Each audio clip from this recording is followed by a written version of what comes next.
Oi, queridos. Então, vamos dar continuidade ao estudo, certo?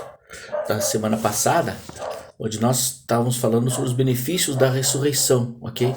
Nós comentamos que, como igreja, muitas vezes nós vamos até a cruz de Cristo para sermos salvos, para sermos até mesmo perdoados, nascermos de novo, mas nós não nos apropriamos, não tomamos posse realmente, né? A realidade é essa, posse desses benefícios da ressurreição, que são paz, eu já vimos semana passada, a alegria, ok?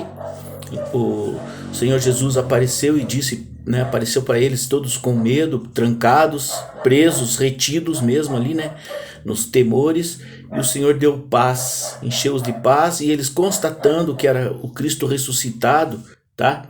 Que era o mesmo, que é o mesmo Cristo de ontem, de antes da cruz, e é o mesmo Cristo de depois da cruz, e é o mesmo Cristo hoje, o mesmo ontem, hoje e eternamente, ok?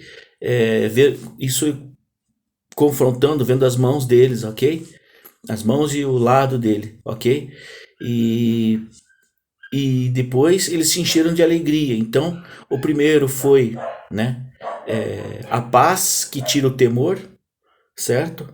A paz de Cristo, a constatação, o encher-se de alegria, certo? Comprovando a verdade, certo? Receber essa paz e Jesus novamente dá paz para eles depois dessa alegria, concede paz novamente para eles receberem o Espírito Santo, certo? Para continuarem a obra de Jesus Cristo, tá ok?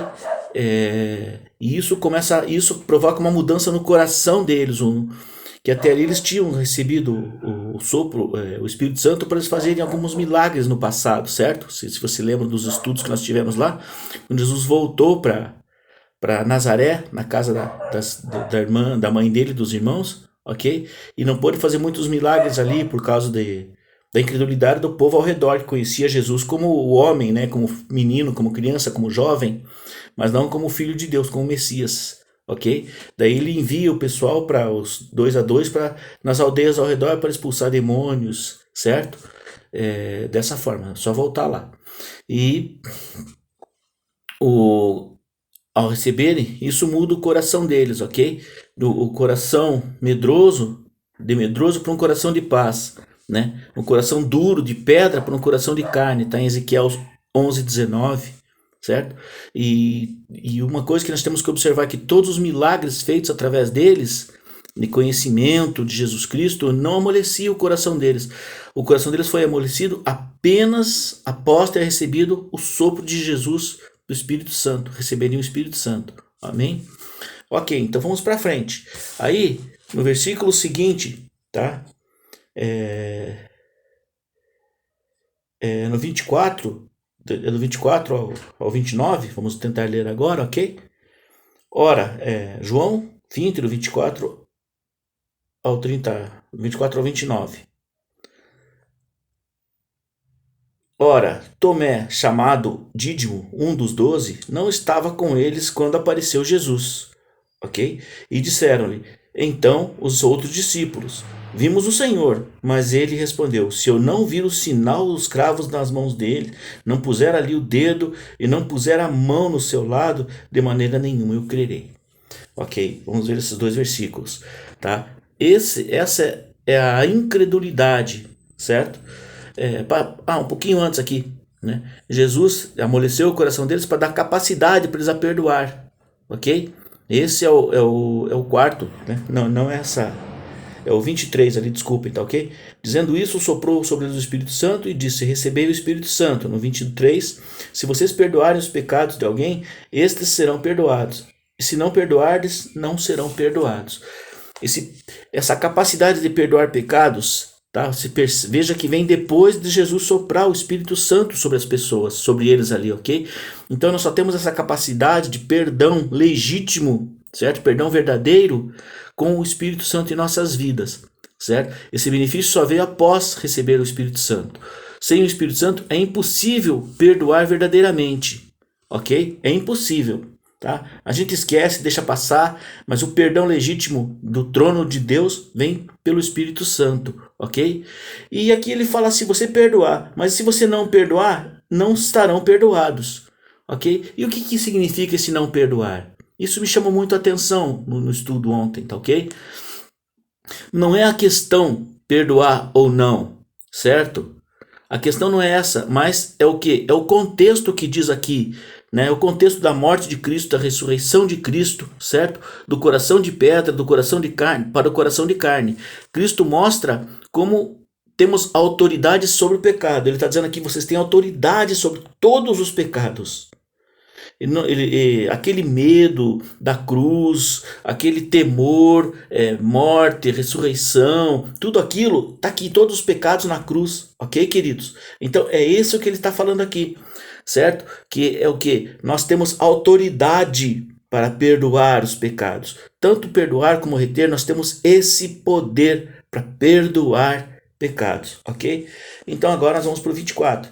Tomé, certo? E aqui ele vai falar do que? Da incredulidade, certo? Um dos benefícios, né? O quarto benefício seria remover a incredulidade, né? Em Tomé, um discípulo da igreja, ok? Membro da igreja. Tomé, chamado Dídimo, um dos 12, não estava com eles quando apareceu Jesus. E disseram-lhe então os outros que estavam lá: Vimos o Senhor, mas ele respondeu: se eu não vir o sinal dos cravos nas mãos, não puser ali o dedo e não puser a mão no lado que foi atravessado, né, pela lança, de maneira nenhuma eu crerei. Então se veja só, essa incredulidade foi semeada por alguém que era da igreja, era do corpo de Cristo, mas não estava comprometido naquele momento com a igreja, certo? Então essa dúvida foi começando a foi lançada no meio da igreja. Ele falou: se não for assim, vocês colocaram a mão, vocês só olharam? Não, só olhar não, tem que ir lá constatar, certo? Então o povo, eles ficaram, isso semeou uma incredulidade tamanha que depois, se a gente lê nos outros evangelhos, no finalzinho do evangelho de Lucas, me parece, daqui do João, aqui no evangelho 21 de João, ele fala assim, ó, Pedro, que é o líder da igreja naquele momento, fala assim, ó, eu vou pescar. Ele vou voltar a fazer o que eu fazia antes de Cristo, porque aquela incredulidade foi tão pesada, né? E você veja, e nesse momento Jesus aparece no meio deles, depois de 8 dias de incredulidade, 8 dias deles tentando pescar, 8 dias deles tentando voltar à vida antiga, não conseguiram por causa dessa incredulidade semeada ali, ok? Jesus, certo?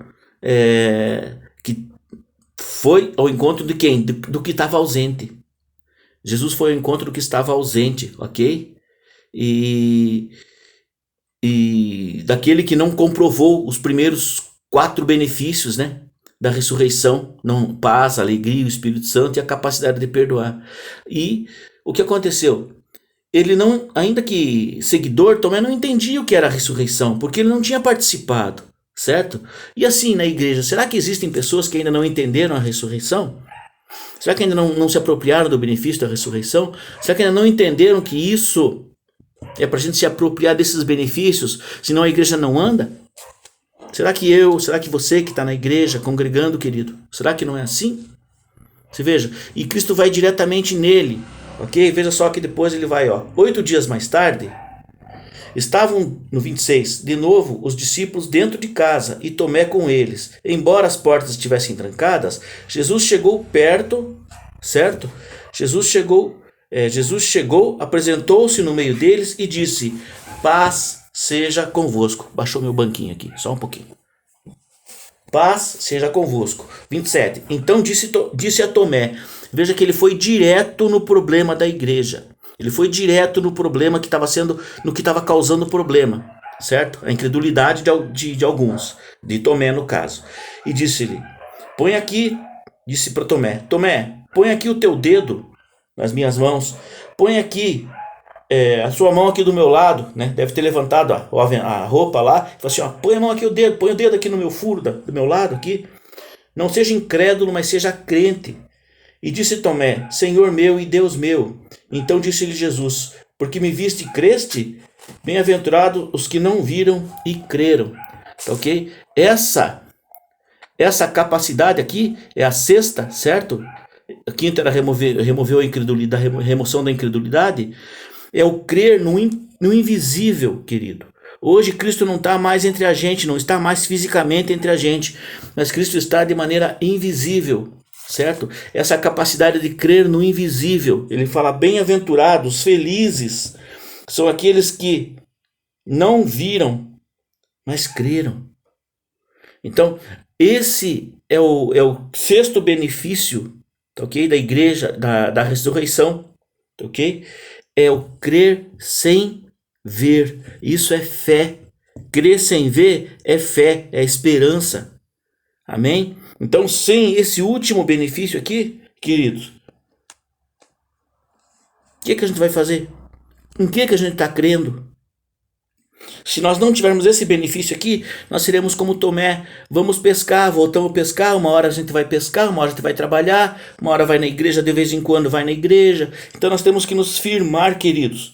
Firmar nas feridas de Cristo, naquela alegria, tá? Naquela paz que a gente recebe, que Cristo dá lá em primeiro lugar, e se firmar nessa alegria, tá bom? Quando viu o lado, quando vê as mãos. E ainda assim, se nós não estivermos ali naquele momento em que Cristo mostrou tudo isso, quando a igreja falar pra gente: olha, Cristo esteve aqui, nós vimos o Mestre, a palavra está sendo ensinada, para você não duvidar, querido.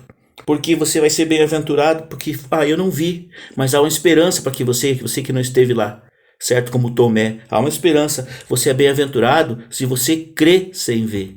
Aleluia! Querido, Deus abençoe. Esse é o estudo, finalizando os 6 benefícios da ressurreição. Que Deus te abençoe. Fica na paz. Tchau.